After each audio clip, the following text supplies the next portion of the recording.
اعوذ باللہ السمیع العلیم العظیم الحفیظ بوجہہ الکریم وسلطانہ القدیم من الرجس الخبیث المخبث شیطان اللعین بسم اللہ الرحمن الرحیم۔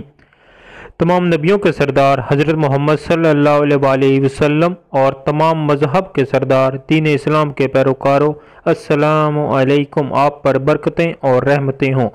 معزز سامعین، آج کی ہماری ویڈیو آیت کریمہ پر ہے۔ آیت کریمہ بے شمار فضائل و برکات کی حامل آیت ہے۔ یہ آیت سورۃ انبیاء کی آیت نمبر 87 ہے، جو حضرت یونس علیہ السلام نے مچھلی کے پیٹ میں پڑی تھی تو اللہ کی ذات نے ان کو اس مصیبت سے نجات دی تھی۔ وضاحت میں جانے سے قبل آپ سے حسب روایت التماس ہے کہ ہمارے چینل وظائف الصالحین کو سبسکرائب کریں، ویڈیو کو لائک اور شیئر کریں۔ معزز سامعین، ترمذی شریف کی حدیث نمبر 3505 ہے کہ حضور اقدس صلی اللہ علیہ وآلہ وسلم نے فرمایا، حضرت یونس نے جو دعا مچھلی کے پیٹ میں کی تھی، جو مسلمان بھی اپنے مقصد کے لیے ان کلمات کے ساتھ دعا کرے گا، اللہ کی ذات قبول کرے گی۔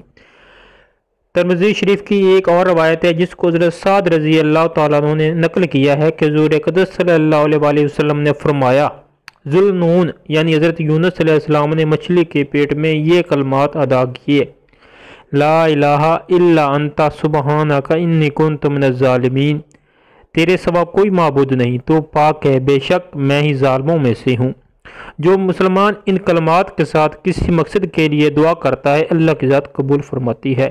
اب ہم بڑھتے ہیں آیت کریمہ کے وظائف کی جانب۔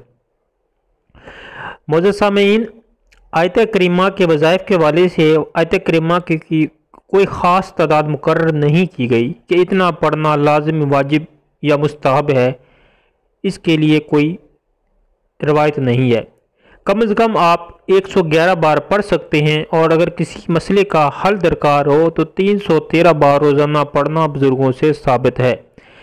آیت کریمہ ہمیشہ تنہائی میں اور رات کے اندھیرے میں پڑھی جاتی ہے، اس طرح پڑھنا اکثر بزرگوں سے ثابت ہے۔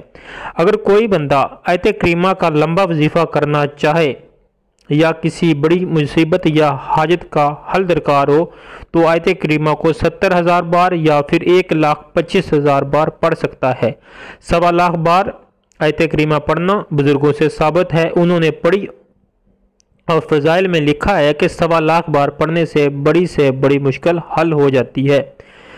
اگر کوئی دوست 70,000 بار یا 1.25 بار آیت کریمہ پڑھنا چاہے تو اس کو چاہیے کہ اس تعداد کو 40 دن پر تقسیم کر لے اور اتنی تعداد کو مقررہ وقت پر، مقررہ جگہ پر، تہجد کے وقت تنہائی میں پڑھے تو اللہ کی ذات اس کو بڑی سے بڑی مصیبت سے نجات دے گی۔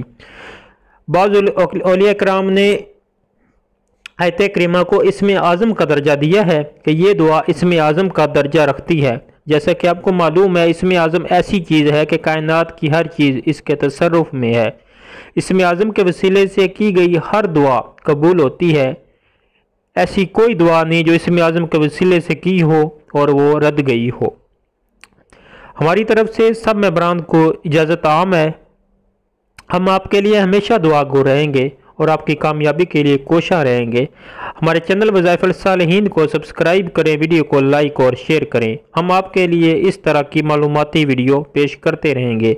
اللہ کی ذات آپ کی حامی و ناصر ہو۔ اللہ کی ذات آپ کو شاد و باد رکھے۔ اجازت دیجیے، اللہ حافظ۔